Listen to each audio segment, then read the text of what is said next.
madame. Bonjour monsieur. Alors merci de vous présenter. Merci de l'invitation. C'est Dr Awa Bokar Lital.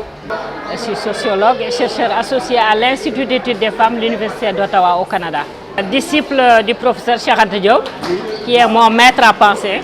Et je suis l'auteur de ce livre-là, Cheikh Anta Diop, l'humain derrière le savant, après avoir écrit de la reine de Saba à Michelle Obama, africaine héroïne d'hier et d'aujourd'hui à la lumière de l'œuvre de Cheikh Anta Diop. Alors, quel est l'aspect que vous explorez du professeur Cheikh Anta Diop dans ce livre? Vous savez, Cheikh Anta Diop est multidisciplinaire. Il fait la physique nucléaire, l'anthropologie, etc., etc. Et moi, je suis sociologue spécialisée sur les questions des femmes en particulier. Alors, j'explore la dimension femme dans l'œuvre de Cheikh Anta Diop. Parce que Cheikh Anta Diop a apporté une contribution très importante dans les études féminines, voire féministes, dans son œuvre et dans sa pensée, pour comprendre son présent et projeter l'Afrique à l'avenir, surtout quand il le faisait dans les années 60, pour propulser l'Afrique après la décolonisation. Et ce qu'il trouve, c'est que la femme africaine a toujours eu une position sociale, économique, culturelle, spirituelle dans nos sociétés traditionnelles. Comme il dit, nos sociétés, contrairement à la société occidentale qui est patriarcale, les sociétés africaines sont matriarcales. D'où la femme a toujours eu une position prépondérante, n'est-ce pas? Tant sur le plan politique, parce que quand on le dit aujourd'hui, où il y a un recul certain de la position de la femme, mais c'est le code napoléonien qui a fait reculer la position de la femme. Parce qu'ils l'ont fait à l'image de leur société. Ce qui fait que c'est les garçons qu'on a envoyés à l'école. Mais si on scrute l'histoire de l'Égypte antique jusqu'à l'Afrique noire précoloniale, et même encore aujourd'hui, on trouve, comme disait Cheikh Anta Diop, pour le démontrer, pour qu'on ne nous accuse pas de nous écrire une histoire glorieuse, j'ai regardé quelle a été la position des femmes.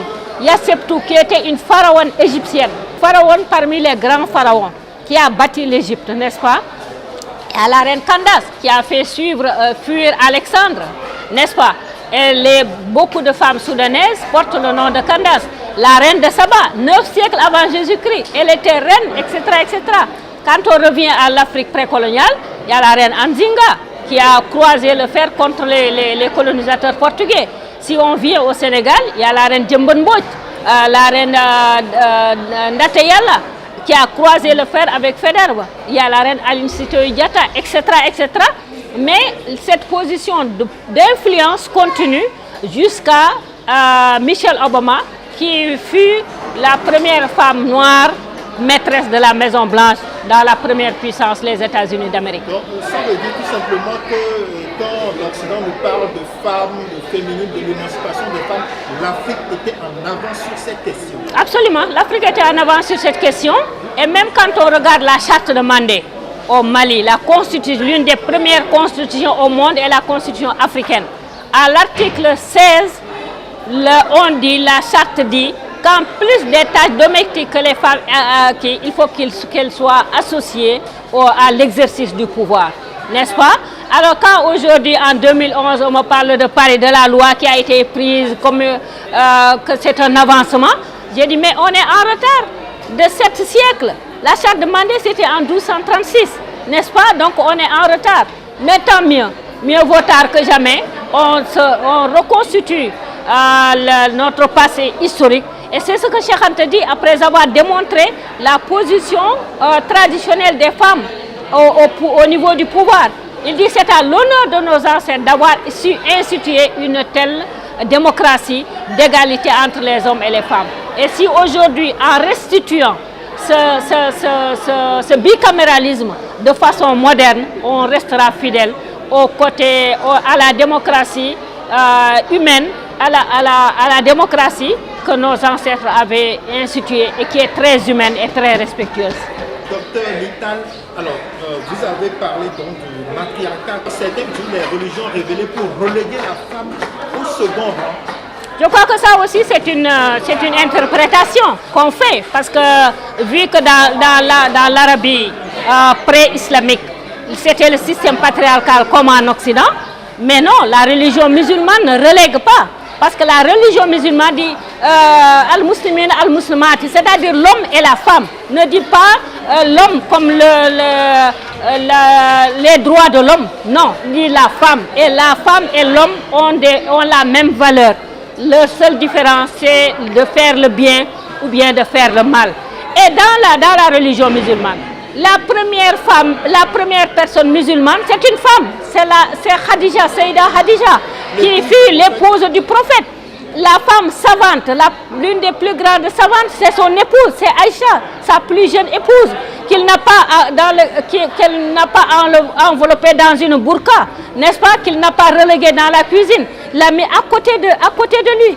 Tout son enseignement, Aïcha le sait, et Aïcha est une des grandes traductrices. Et du temps du prophète, il y avait des femmes qui enseignaient, qui quittaient la Syrie pour aller enseigner en Égypte ou l'Arabie Saoudite, etc., etc. Donc ça aussi, c'est une interprétation patriarcale de l'islam, par exemple. Mais l'islam valorise la position de la femme. Et ça aussi, il faudrait déconstruire ce discours patriarcal-là et revenir aux fondamentaux. Docteur, comment est-ce que votre ouvrage a été accueilli par le public auquel il est destiné? Très, très, très bien, très bien. D'abord, vous savez, ce livre-là, comme disait le professeur Makhili Gassama, qui est un grand analyste littéraire, qui fut ministre de la Culture du Sénégal, qui fut également ambassadeur du Sénégal en Guinée. Le livre se lit comme un roman. J'ai adopté un style soft pour faire savoir l'humain, c'est-à-dire quelles sont les qualités de ce monsieur-là. À l'heure où on nous parle de perte des valeurs, mais Cheikh Anta, qui est le parrain de l'université de Dakar, d'une université importante à travers l'Afrique, a des qualités. Comme je dis, Cheikh Anta, c'est l'humilité dans la grandeur. C'est un grand homme qui a beaucoup d'aura, mais c'est un homme très simple et je le raconte dans le livre. Cheikh Anta, c'est l'homme des valeurs et des cultures. De la valeur stoïque, c'est-à-dire d'avoir la capacité d'encaisser, la capacité d'avoir la patience, l'stoïcisme, le respect dont les premiers qui respectent ça, c'est la paysannerie, dont il dit que c'est les dépositaires des valeurs africaines. Mais aussi le respect de la femme, aussi bien dans ses attitudes et dans ses comportements, parce qu'il a su aussi que le respect de la femme était dans nos us et coutumes, et même c'est respecté parmi les afro-descendants, qu'ils se trouvent d'être haïtiens, afro-américains, etc., etc. Donc, avoir un modèle de valeur, je crois que c'est ça que le livre montre. Cheikh Anta, la simplicité dans l'aura, l'altruisme, la générosité, l'engagement qui est sans faille, n'est-ce pas? Docteur Littal, merci beaucoup. Merci.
Docteur, si Cheikh Anta Diop était là aujourd'hui à l'ère des réseaux sociaux, quel usage il aurait fait de ces outils technologiques à votre avis? Cheikh Anta, ce qui l'intéressait, c'est l'éducation. Et Cheikh Anta, quand il a présenté sa thèse, il y a un journaliste qui lui a demandé « Maintenant, qu'allez-vous faire ?» Il dit « Je rentre dans mon pays ». Et une semaine après, il était revenu dans l'objectif de venir à l'université de Dakar, qui était en ce moment-là non pas une université sénégalaise, mais une université africaine, où tous les pays d'Afrique, les étudiants de tous les pays d'Afrique venaient étudier, que ce soit l'Afrique de l'Ouest, que ce soit l'Afrique du Nord, dont des Marocains, des Tunisiens, des Algériens, etc., pour éduquer la jeunesse africaine. C'est-à-dire d'abord faire une décolonisation mentale, que l'Occident a pris 4 siècles, 3 siècles à nous coloniser mentalement. Donc décoloniser déjà la jeunesse africaine, et puis la former sur le plan des sciences sociales, de la technique, de la technologie, etc. Donc si Cheikh Anta vivait aujourd'hui, il utiliserait ces réseaux sociaux pour éduquer non pas seulement les jeunes, mais même les adultes, c'est-à-dire toute la population africaine, afrodescendante et même mondiale simplement. Donc il aurait eu son compte Facebook, son compte Twitter, absolument, son compte Instagram. Absolument, absolument. Alors, docteur, puisque vous êtes chercheur, oui. Mais il faut dire chercheuse, je ne sais pas. Chercheur. D'accord. Oui. Alors dans le domaine de la recherche, la question genre, comment est-ce que ça se présente? La question genre, c'est comme si la façon dont on nous enseigne là, c'est comme si c'est en 1975, quand les Nations Unies ont institué la première année internationale de la femme, que la femme a commencé à avoir un pouvoir. Alors que si on retourne dans l'histoire, que nous enseigne Cheikh Anta Diop, depuis la nuit des temps, depuis que l'être humain est humain, c'est-à-dire depuis d'ailleurs, je démontre à la suite de Cheikh Anta Diop, qui dit que l'Afrique est le berceau de l'humanité, moi je démontre que l'Africaine est la mère de l'humanité, n'est-ce pas? C'est Lucie. Que le professeur Yves Coppens, la première femme qu'on a trouvée avec une existence de 1,300 milliards d'années, c'est la mère de l'humanité, n'est-ce pas? Et donc, il faudrait retourner aux études pour justement remplacer cette conscience historique-là, montrer que nous, les Africaines, nous n'avons pas commencé avec la colonisation, au contraire, la colonisation nous a fait reculer. Et si on retourne à notre histoire, on montrera que la femme a toujours occupé une position prépondérante dans la société africaine. Et nous allons, comme le disait la professeure Fatsar, qui a commenté mon livre de la reine de Saba à Michelle Obama, c'est à nous d'enseigner à l'Occident la position qu'il faut donner à la femme.